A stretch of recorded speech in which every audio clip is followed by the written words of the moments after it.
What is your biggest dream? What are your biggest goals? Those ones you haven't accomplished yet. Why is it? Why have you not accomplished those? And I'm not speaking to entrepreneurs only over here. I'm talking to everybody. Any goal that it is you want to reach, any dream that it is. You want to get into the property game, you want to buy 2, 3, 4 properties for future income. Is it a book that you want to write, that you want to get out to give people information? Or do you want to get your pilot's license? Why have you not reached those dreams? I've got an idea why. I think firstly, it's because of the information we're given. And secondly, it's our self-talk. And it's understanding ourselves. And it's also the input from the people close to us that sometimes prevent us from getting to those goals. Now, if you look at the first one, how often do you hear that people will say to you, you need to work smarter, not harder? Now, please explain to me what that means. I'm in business for myself, and I can tell you, there is no such thing as not working hard. And I can just imagine if you're working a full-time job and you still have goals that you want to reach, you don't have a lot of time. It's going to take a lot of hard work. What did I hear the other day? No, you must work smarter, not harder. Yeah, you can employ people because then they can do some of the work for you. You're still going to work hard. I think it's more around, don't do stuff that doesn't move you towards your goal. Like you're setting up a business, okay? And you get software where you can manage your clients and you build it like a customer database. And you learn for 2 weeks on exactly how the system works. How has that moved you forward to actually making money in your business? It's not about working smarter and not working harder. It's about working smarter to focus on the hard things that needs to be done to get your business going. That is where your focus needs to be. And the other thing is, we get told, or you get these pictures from these guys that say, well, I work from home. And yes, there is money in working from home if you do it right. But what is the image that they give to you? You get a picture with them sitting on a couch, laptop on their laps, and they're looking at this nice picture of the landscape in front of them. It's either the ocean or like a nice mountain, and they're sitting there and they're like, they make it look like it's so easy and so nice to be doing that. And it's not. It takes hard work to be successful. If you look at me, you'll see that if you start following me, you see that some of my posts only go out after 12 at night. Some of them are 12 at night, early in the mornings. It's because you constantly have to hustle. You have to hustle if you want to get anywhere. There's no such thing as sitting down, doing admin stuff. Guys, admin doesn't sell. Selling sells your business, okay? The next thing that then gets thrown at us, and this especially comes from people close to us, and it's because they care about us, they want to protect us. But they say to us, you must have a balance in life. Please explain to me what balance means. Let's look at a typical day. Let's say it takes you an hour and a half to get to work. Okay, you need to be at work at 8 in the mornings. So to get everybody ready, you have to get up at least, well, if you take me into consideration, it takes me an hour in the morning to get ready. It doesn't matter how fast I go. I enjoy my shower, okay? No judging over here. And so you get up at 5:30, get an hour to get finished, it's 6:30. Some of you have children that you need to feed, some of you need to pack lunch, and some of you only eat breakfast at work. So there's a lot that goes into this. But then you leave at 6:30, you get to work at 8. Then you're there at work for 9 hours. Getting back home takes you another hour and a half. You leave work at 5, you get home at 6:30. Let's say you've got kids and you're with your family. Now you need to sort everybody out. There's food that needs to be made. There's some homework that you need to go through. And by the time the kids go to bed, it's 8 o'clock. That leaves you with 2 hours. And we're usually so tired, we go sit in front of the TV or we do something that doesn't move us towards our goal. But irrespective of whether it moves us towards our goal, please show me the balance in that. I don't see balance in that. I still don't see a life-work balance doing it that way. And I'm sure you want to change it. I'm sure you want to get out of it. And as I said, I'm not talking only to entrepreneurs, because there's other things you can do as well. Let's for an example, let's look at success. What does success mean? You know how they rate successful people? People that have more than 4 and more streams of income. That is success. And that's what I mean by there's other ways of doing this as well. Okay. Now, if we look at the typical day, as I said, I don't believe there's balance in there. But those 2 hours afterwards and maybe give yourself an hour, hour and a half, because you might have a partner that you need to spend time with. And if you don't have a partner, you don't have an excuse. Those 2 hours is where you can hustle to work on getting towards your dreams. And I know what's going to happen next, but we're tired. I agree we're tired. But why are we tired? Because we're constantly being told that we're tired. Look at your TV ads. What do they say? Take this, give you more energy. You've got a guy running away from a train and there's this advertisement or something that he's taken to give him that energy.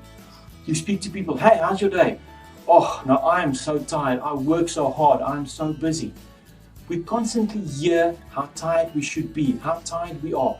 We tell ourselves how tired we are. So yes, we're tired. Change the way you speak. Now on this diet thing, I've had the fortunate privilege of interviewing some of the CEOs in our country. And the one thing that always comes up when you talk to them is that they do this because they love it. They love running the company. They love giving the company direction because they love finding solutions to problems. It excites them. It is their passion. And what do you do when you're passionate? Think a bit back about yourself. If you know you're going to go on holiday or something, you barely sleep that night, you're so excited. Anything that excites you, that drives you, that's your passion, will keep you awake, and you suddenly don't feel tired. That's the same for them. They aren't tired because they love what they do and they love finding solutions. Well, let's call them problem solvers. And okay, so how does it fit in with you? Well, what if you start acting at your current job as if you're an entrepreneur? Whether you are an entrepreneur, whether you work for somebody else. Let's say you approach your job like you are an entrepreneur. Will that work? Well, I've got an idea. Do this exercise for me. Write down, if you walk into the office tomorrow, what it is as an entrepreneur that you would do different to make that business successful. And I'm not asking you to write down what the CEO should be doing. I'm asking you, what will you do as an entrepreneur? If you look at it this way, you've got a contract with a company, a contract where you can leave within a month if you give notice. For most positions, it's a month's notice. But that is a contract of agreement where you provide a service for a certain amount of money that they pay you. Now, if you look at my business, we are going to companies, I train them. We sign a contract where I provide them for service in return for financial benefit to myself. Okay? That's the same. You can approach your job as if you are an entrepreneur. And how will that make your company different? Just think about that. And for those of you that want to become entrepreneurs, but you're still in a full-time work, try this. See if you can run your function, not the company, just your function, as if you are an entrepreneur. And how much different would that be? And you know, that makes me think of selling and sales. And we are all in sales.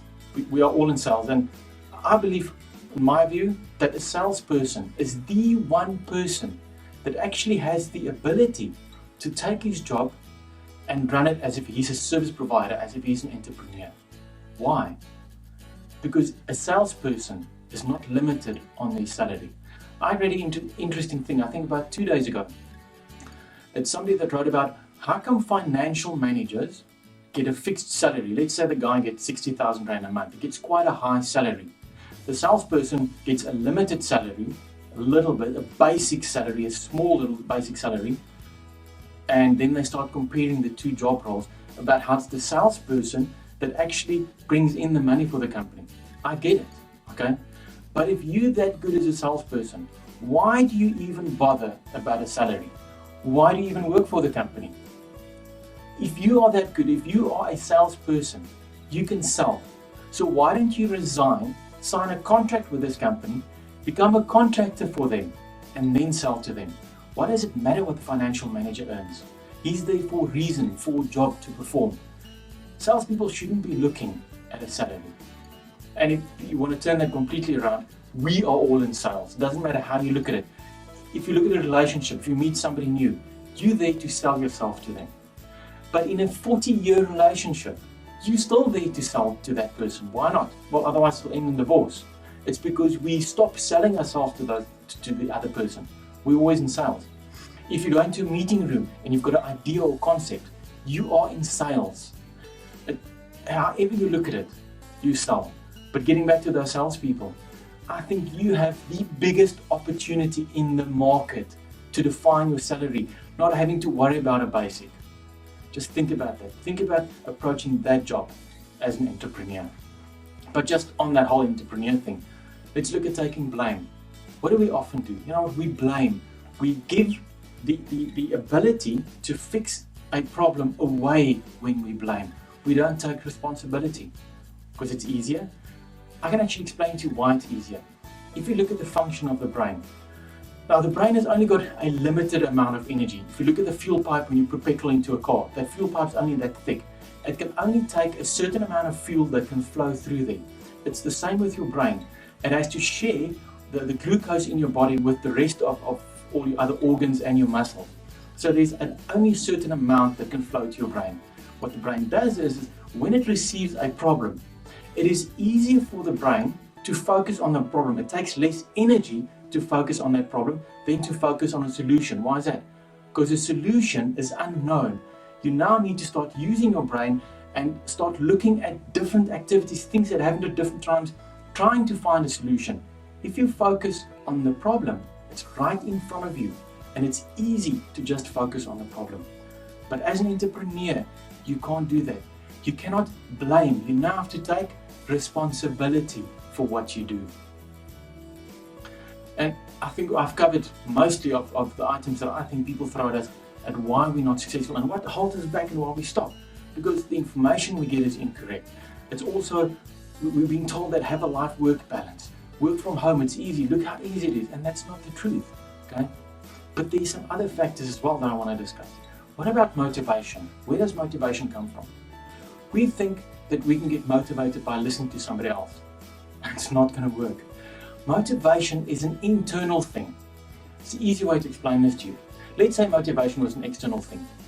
Look at when you drive your car, you drive past all these billboards. How often do they not change those billboards? Because we get used to them. The third or fourth time you drive past a billboard, you don't notice it anymore. So what did they do? They started changing billboards.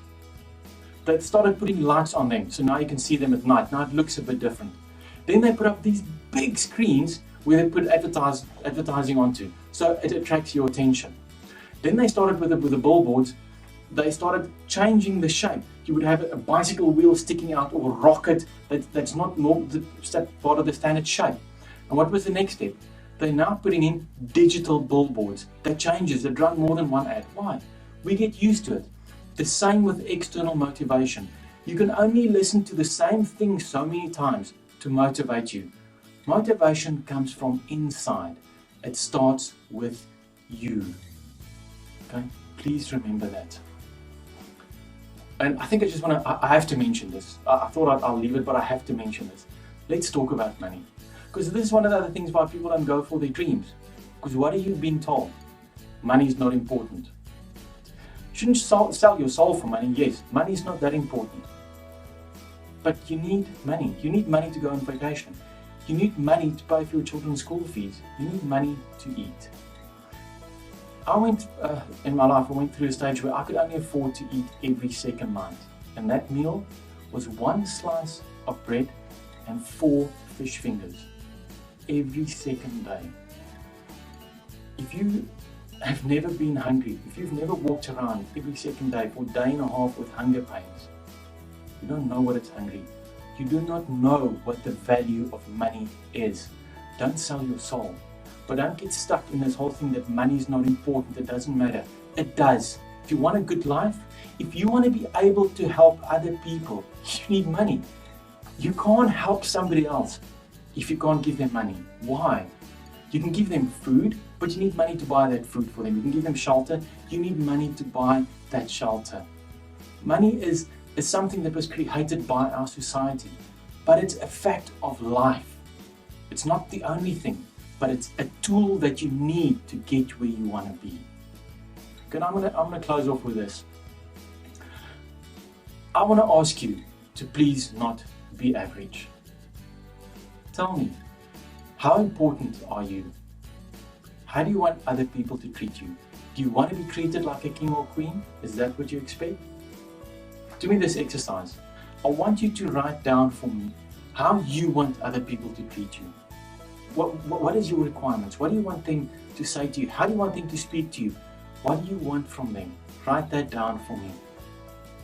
And then my question to you is, how do you treat yourself? Do you treat yourself like a king or queen? Don't be average. You deserve so much more than that.